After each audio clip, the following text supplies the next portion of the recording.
we've already done. Make that a bit of a habit, John. I know. I think we're lucky as a country to have so many good players in wide areas. The manager stressed tonight that if I could just cheat in that wee half position and try and get in the box, the quality would come. And we've watched Kieran do it all season with Arsenal. They're definitely sitting up and taking notice of him, but we've known all along the quality he brings, and puts one on a plate for me for the first one and right in the napper for the second one. In terms of the result tonight, obviously it's a win, but how important was it to get that kind of good one in terms of for the confidence as well going forward? It was two really difficult games to start off with. Some positives, some negatives, but overall now we're sitting in second position. There was pressure tonight. None of these games are easy. I think a few of the results tonight prove that so many teams are improving. Faroe Islands went to Austria the other night and took the lead, caused them a lot of problems, and at times tonight they caused us problems. So it was about being professional, bringing our qualities to the pitch, and tonight we definitely done that. Sitting in second in the group, and is it sinking in now that your next competitive match is at the Euros? It's exciting, exciting for everybody. I think there's been anticipation building. We've had to be professional, focus on these three games, but it has been tough. We've all got our eyes on something we've dreamed about for a long time, not only us as players but supporters, everyone involved, and we're just keeping everything crossed that things can develop, the vaccine can keep charging on, and we can get some supporters in here, but it's way above our pay grade. We're just hoping everyone stays in their best behaviour and gives us the best chance to do that. Would it take something away from it if you couldn't have fans in after so much has gone into it? It would a bit, not only for us but supporters that have. I know a lot of Scotland fans that travel everywhere. They've experienced so much disappointment, so many near misses, so it's more for them and for us as well.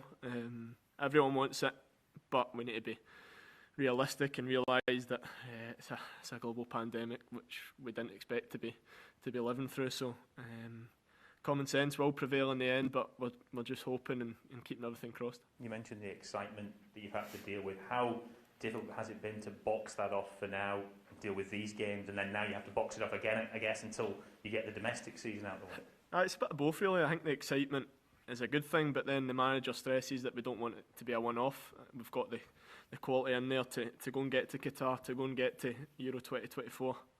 If that's right, try to do my calculations there. 22. Euro 24, yeah. Yeah, I was right. You're right.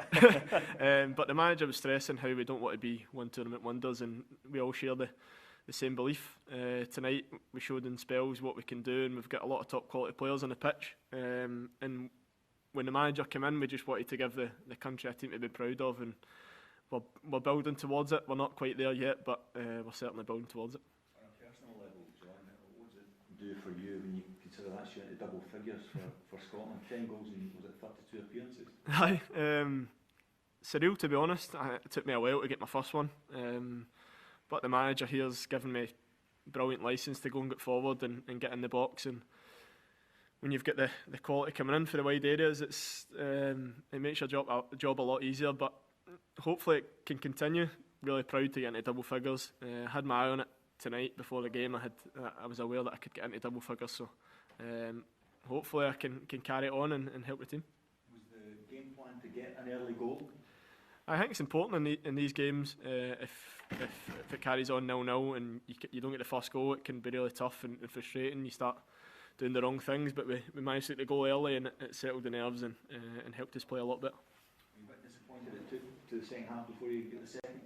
No, I think it was expected. They've improved a lot, but with 3 games in such a short space of time, we knew they were going to tire. So it was about being patient, finding the gaps, and we eventually managed to do that second half. How much does this give and add to the confidence within the squad?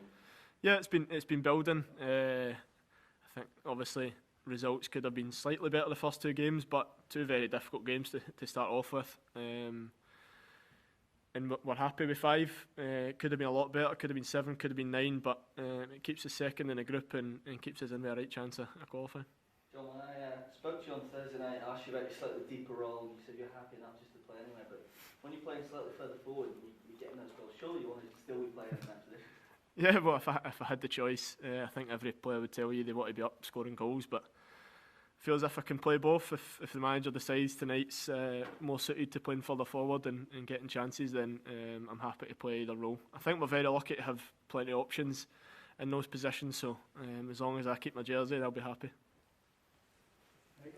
Sorted. No worries. Cheers.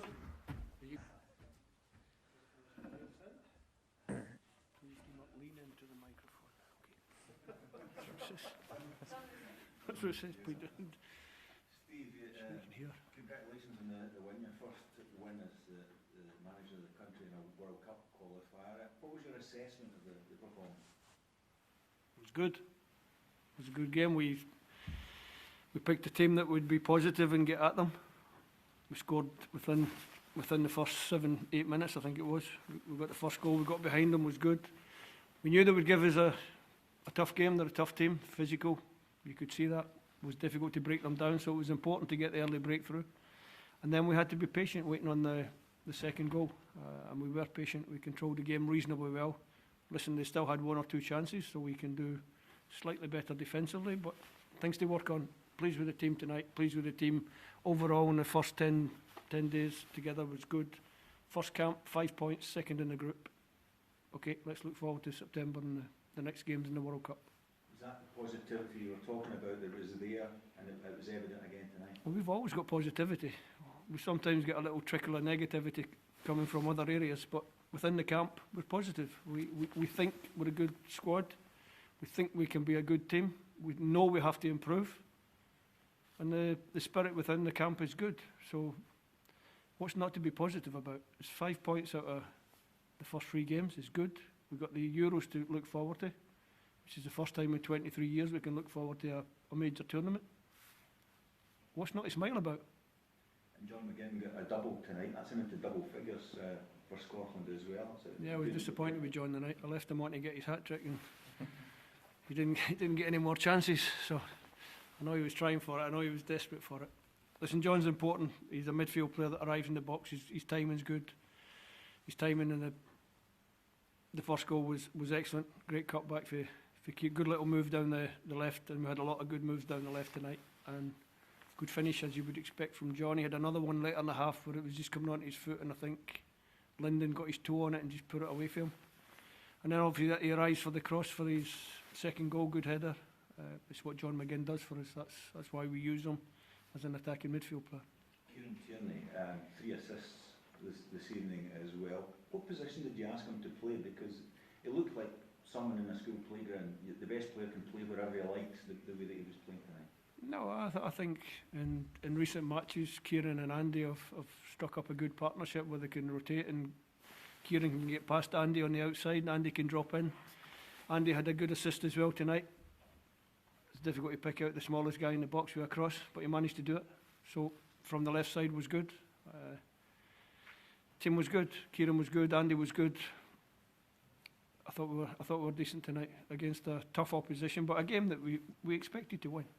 And good for G. Adams to get his first international. Always good for a striker to score, and it was a good goal. Nice control flick on the edge of the box, and good strike from distance. So I think Shea's a little bit disappointed. There was one in the first half he got away and he didn't quite get his shot away. So it's nice for him to score. After putting the Euros to the side, Steve, is it good to be able to look forward to them now? Well, and I'm going to look forward to them, but as I said to you before, I'm going to go home and have Easter weekend with my kids and my grandkids, and then from the middle of next week I'll probably start thinking about the Euros when we get to I know the dates for when we get together, but what we're going to do and how we're going to work it. So yeah, it'll be nice to concentrate on a big tournament. It's been too long since we were there as a nation, so let's look forward to it. An exciting prospect for Scotland, as you mentioned. We haven't been there for a long time. I think so. I don't know what you guys are going to think about it, but you're going to be negative or positive, I'm not sure, but we're certainly going to have a positive frame of mind and looking forward to the tournament. Your next competitive game is in the Euros.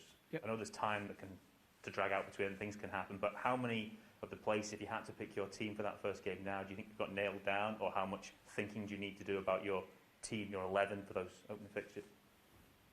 I haven't really thought about it too much. I've just finished with 3 World Cup qualifiers. Selection for them was pretty consistent. So if you wanted to try and work it out for yourself, you probably could. What have the new faces given you that you've had involved with these matches? Good. Nice to get Big Grant back. I think he's been a tower of strength for us in the 3 games. He's a proper defender. He's a man. It was good to get him in. Young Jack got a game and a half. Good experience. Kevin Nisbet got his first cap tonight. She obviously first cap, first goal. So it's been good. The additions to the squad have been good. I think I've shown with the selection in this camp that there is room for people to make a late bid. I'm not stuck on what I've got, so the places are still open. But obviously you have the nucleus of the squad that I pick all the time, and hopefully everyone can stay fit and healthy and make my choice as difficult as possible come the summer. Just on that, does David Marshall's situation if Pizisri doesn't play become a problem for the Euros? Obviously, he's been a big part of what you've achieved of late, but obviously hasn't played recently. I think David will get back in the Derby team, if I'm being honest. He's a good goalkeeper. Pleased with Craig tonight, and delighted with John McLaughlin. I like my 3 goalkeepers. I think they're good. I think John will play some games for Rangers between now and the end of the season. I'm sure David will play some games for Derby, and Craig will definitely play some games for Hearts. So goalkeeping situation I think is good. It was another bonus from when you look ahead to the Euros, how hopeful are you that there will be some fans here for it? I think there's elections coming up, isn't there? I think there might be some good news just before that. So obviously we're hopeful we want supporters in. So it'd be great to get supporters in the stadium. Obviously, realistically, it's not going to be a full house, but if we can get some of the Tartan Army in, they'll make enough noise. Just finally, Steve, is it not the positive tonight that you can play that 3 at the back formation, but be really attacking in it as well? You know, you used Ryan Fraser, who typically can be a forward, but you used him as a wing back, and you had 2 out-and-out strikers on the pitch as well. Yeah, it's good. It's good to have those options. I think people get a little bit hung up when you go 3 at the back, but 3 at the back is less defenders or less defensive players than 4 at the back. I think. I've always thought that anyway. You know, it's an attacking city. It's an attacking system. Yeah. Denmark played 3 at the. Belgium played 3 at the back. They scored 8 goals. We played 3 at the back tonight. 3 at the back also gives you the option to put two strikers up front. It's more difficult when you to go with a flat 4-4-2 now in modern football. You always want to have at least 3 in your midfield.